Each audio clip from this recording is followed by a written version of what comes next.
Magandang araw. Turki Al-Sheikh gusto makita na maglaban sina Casimero at Inoue. May mga lumalabas na ulat at usap-usapan ngayon sa mundo ng boxing na interesado ang Saudi boxing power broker na si Turki Al-Sheikh na makatulong upang maisakatuparan ang matagal nang hinihintay na mega fight sa pagitan ni General Casimero at ng Japanese pound for pound king na si Naoya the Monster Inoue. Kilala si Al-Sheikh sa pagpopondo at pagbuo ng pinakamalalaking upakan sa boxing sa pamamagitan ng Riyadh season. Dahil sa kanyang impluensya at kakayahang maglatag ng dambuhalang pondo, siya ang nakikitang susi upang sa wakas ay magkarap ang dalawa sa lona. Umaasa ang kampo ni Casimero kasama ang promoter na si Koki Kameda na ang interes na ito mula sa Saudi Arabia ang magiging daan para hindi na maiwasan ni Inoue ang laban. Matagal nang hinahamon ni Casimero si Inoue bago pa man ito naging undisputed sa bantamweight at super bantamweight, ngunit laging nagkakaproblema sa negosasyon, timbang o promotion. Kung matutuloy ito sa ilalim ng pamamahala ng Saudi Arabia, tiyak na ito ang isa sa pinakamalaking boxing showdown sa kasalukuyang era. Isang salpukan ng bilis, lakas at matinding banggaan ng magkaibang personalidad. Hinihintay na lamang ng buong boxing world kung kailan ito opisyal na mapapapirmahan para sa taong ito. Napakagandang araw sa ating lahat. Magandang balita, General Cuadro Alas Casimero versus Naoya Monster Inoue nasa negosasyon na.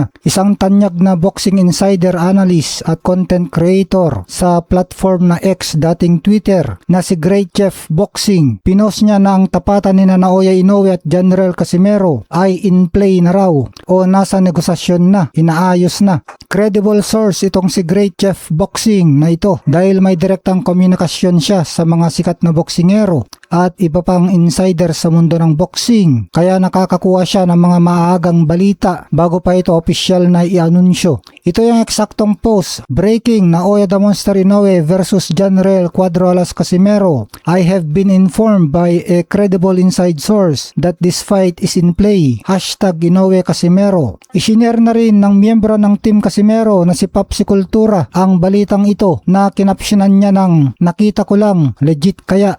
Mukhang may katotohanan ito dahil nagpayag na ngayon lang din ang promoter ni Naoya Inoue na si Hideyuki Ohashi na may malaking laban daw si Naoya Inoue sa February 2027 at kilala na daw natin siya kung sino siya, kaya marami ang nagsasabi na si Bam Rodriguez ang tinutukoy ni Mr. Ohashi. Pero nagpaiwatig din si Ohashi na magkakaroon muna ng laban si Inoue ngayong taong kasalukuyan, kaya mukhang mauuna si Casimero na lumaban kay Inoue bago ang mega fight kay Bam Rodriguez. At kung ganun nga, at sana nga, mukhang minamaliit ni Inoue itong si Casimero kung ganun at tunog tune up fight lang si Casimero para sa kanila. Mukhang malaking pagkakamali ito sa kampo ni Inoue kung sakali.